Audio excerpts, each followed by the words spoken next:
નમસ્કાર મિત્રો, આજે આપણે ફરીથી સરસ મજાની વાત લઈને આવી ગયા છીએ કે તમે વહુને કેવી રીતે રાખશો તો તે તમારી ઘરે દીકરીની જેમ રહેશે।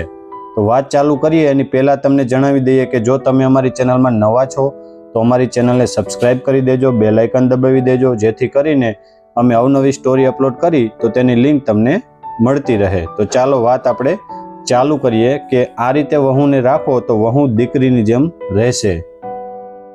ઘરમાં નવી વહુ આવે એટલે માત્ર એક વ્યક્તિ નથી આવતી, પરંતુ એક નવું સપનું, નવી આશાઓ અને નવી લાગણીઓ પણ આવે છે।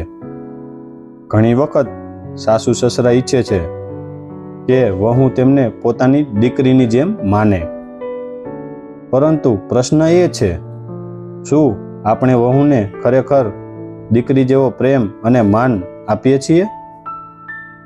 વહુ જ્યારે પોતાનું ઘર, માતા પિતા અને પરિવાર છોડીને સાસરે આવે છે ત્યારે તેના મનમાં ઘણા ડર અને પ્રશ્ન હોય છે। જો એવા સમયે તેને પ્રેમ અને સમજણ મળે તો તે આખા દિલથી એ ઘરને પોતાનું માની લે છે।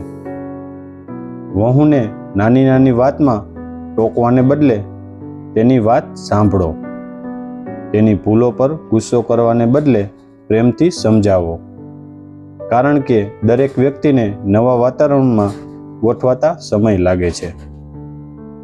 ઘરમાં કોઈ નિર્ણય લેવો હોય તો વહુ પણ તેનો અભિપ્રાય પણ પૂછો। જ્યારે તેને લાગશે કે આ ઘરમાં તેનું પણ મહત્વ છે, ત્યારે તે વધુ જવાબદારી સાથે પરિવાર માટે વિચારશે। વહુ બીમાર પડે ત્યારે તેની કાળજી લો, જેમ પોતાની દીકરીની લો છો। તેના સુખ દુઃખમાં સાથ આપો, તેને માત્ર કામ કરનાર વ્યક્તિ ન સમજો, પરંતુ પરિવારના એક મહત્વના સભ્ય તરીકે સ્વીકારો। યાદ રાખો, પ્રેમ અને સન્માન એવી વસ્તુ છે જે આપશો તો જ પાછું મળશે। જો વહુને માન મળશે તો તે પણ સાસુ સસરાને માતા પિતા જેવો જ આદર આપશે। એક દિવસ સાસુએ પોતાની વહુને કહ્યું, તું મારી વહુ નથી, મારી દીકરી છે। આ શબ્દો સાંભળીને વહુની આંખોમાં આંસુ આવી ગયા, કારણ કે તેને લાગ્યું કે આજે તેને ખરેખર એક નવો પરિવાર મળ્યો છે।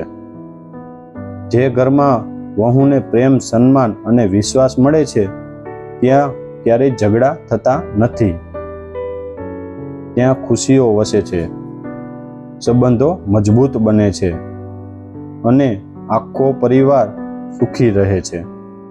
જો તમે ઈચ્છો છો કે તમારી વહુ દીકરીની જેમ રહે તો પહેલાં દીકરીને પ્રેમ, માન અને વિશ્વાસ આપો, તો એ પણ તમારી સાથે દીકરીની જેમ જ રહેશે, કારણ કે સંબંધો લોહીથી નહીં પરંતુ પ્રેમ અને લાગણીઓથી બને છે।